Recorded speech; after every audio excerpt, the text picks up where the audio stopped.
सर्वप्रथम सर्व मायबाप जनतेला, प्रभागातील माझ्या सर्व मतदार मायबाप जनतेला विनंती आहे, आम्ही जे आजपर्यंत प्रभागामध्ये जे कामं केलेले आहेत त्यासाठी आम्हाला संविधानिक पदावर जर आम्ही या पद्धतीने गेलो आपल्या माध्यमातून तर आम्हाला याहीपेक्षा जास्त जोमाने काम करता येतील।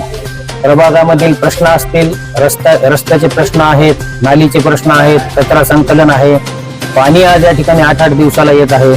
त्यानंतर आमचा एरिया जो आहे हा पूर्णपणे विदाउट रजिस्ट्रीचे सगळे घर आहेत त्या ठिकाणी। तर एकनाथभाई शिंदे आज त्या ठिकाणी नगर विकास मंत्री आहेत, त्यांच्या माध्यमातून आम्हाला हा पूर्ण एरिया जो आहे तो रेग्युलराइज करायचा आहे। आणि हे करण्यासाठी सर्व मायबाप जनतेला एक विनंती आहे की आम्हाला या ठिकाणी एक संधी द्यावी आपण। त्यामुळे आम्ही या ठिकाणी आज हा निर्णय घेतलेला आहे आणि सर्व जनतेची पण इच्छा होती की आपण सत्तेसोबत जायला पाहिजे, कारण सत्तेसोबत गेल्यानंतर जे काही फंड आहे आपल्याला जे प्रभागामध्ये विकास कामं करायचे आहेत, गार्डनची निर्मिती असेल, मंदिर निर्मिती असेल, समाज मंदिराला असेल, समाजातील प्रत्येक घटकासाठी आम्हाला सत्तेमध्ये जर आम्ही गेलो तर प्रत्येक घटकासाठी आम्हाला काम करता येईल आणि त्यासाठी आम्हाला पूर्णपणे ताकद देण्याची ग्वाही आमचे नेते आनंदभाऊ भरोसे आणि आमचे महाराष्ट्र राज्याचे उपमुख्यमंत्री एकनाथभाई शिंदे यांनी या ठिकाणी पूर्णपणे आम्हाला आश्वासित केलेलं आहे की तुम्हाला कुठल्याही प्रकारची तुमच्या प्रभागामध्ये यानंतर फंडिंग कमी पडणार नाही। त्या दृष्टिकोनातून आम्ही हा निर्णय घेतलेला आहे।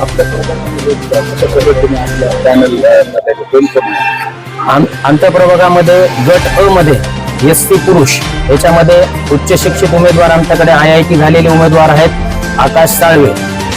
त्याच्यानंतर गट ब मध्ये ओबीसी महिला मध्ये आमचे सुरेखा जाधव आणि गट क मध्ये माझी पत्नी मोनाली निखिल सक्तेपाल जैन आणि गट ड मध्ये अरुण भाऊ जांभरे। या पद्धतीने आम्ही उमेदवारी दिलेली आहे। सगळेजण वेल क्वालिफाईड उमेदवार आहेत। याच्यामध्ये कुठल्याही प्रकारचा आम्ही विकासाच्या बाबतीत कॉम्प्रोमाइज करणार नाही। त्यामुळे सर्व मायबाप जनतेला विनंती आहे की एकदा आमच्या चौघांसाठी सगळ्यांनी एकदा आम्हाला संधी द्यावी। नमस्कार, मी सुमित जाधव, माझी पत्नी सौ सुरेखा प्रमोद कुमार उर्फ सुमित जाधव या प्रभाग क्रमांक 6 ब मध्ये उभा टाकलेला आहे, तर ओबीसी महिला म्हणून।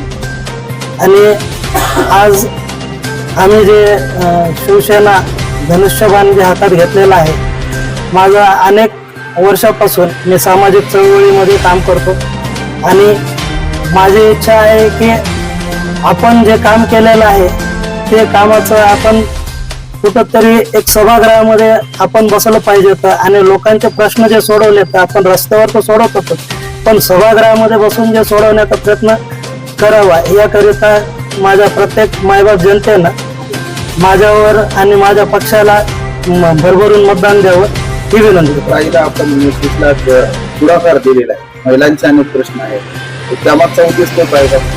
हो, आता महिला बचत गट किंवा अजून बाकीचे जे काही स्वयंरोजगाराच्या उद्देशातून आपण हे समोर कार्य करणार आहोत आणि सामाजिक चळवळीच्या माध्यमातून आपण हे केलेलं पण आहे। दोघांनी मिळून हा वाटा उचललेला आहे। होय, काय आव्हान करा?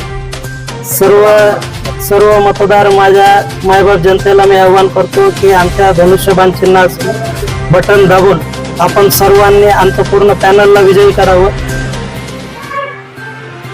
आजपर्यंत सामाजिक कार्यात जवळपास 20 ते 25 वर्ष काम केलेले आहे। हरिओम मदत केंद्राच्या माध्यमातून आजपर्यंत परभणी जिल्ह्यात संपूर्ण काम केलेले आहे। त्यामुळे प्रत्येक प्रश्नाची जाणीव आहे। वार्डातील स्वच्छता असेल, घंटागाडी प्रश्न असेल, रोड असतील, नाल्या असतील, सर्व प्रश्न एकनाथभाई शिंदे यांच्या माध्यमातून सोडवण्याचा आम्ही 100% प्रयत्न करणार आहे। वार्डातील ज्या काही आगामी काळात समस्या राहतील त्या पूर्ण दूर होतील याची आम्ही शाश्वती देत आहोत। आम्ही हा पूर्णपणे 50% मुस्लिम आणि 50% मातंग बुद्ध आणि हिंदू समाजाचा हा प्रभाग आहे। त्यामध्ये आम्ही संपूर्ण जातीला प्रतिनिधित्व देण्याचा प्रयत्न केलेला आहे आणि आमच्या प्रत्येकाकडे तरुण कार्यकर्त्यांची फळी आहे। त्यामुळे आम्ही आगामी काळात नक्की यशस्वी होऊ ही आमची ग्वाही आहे।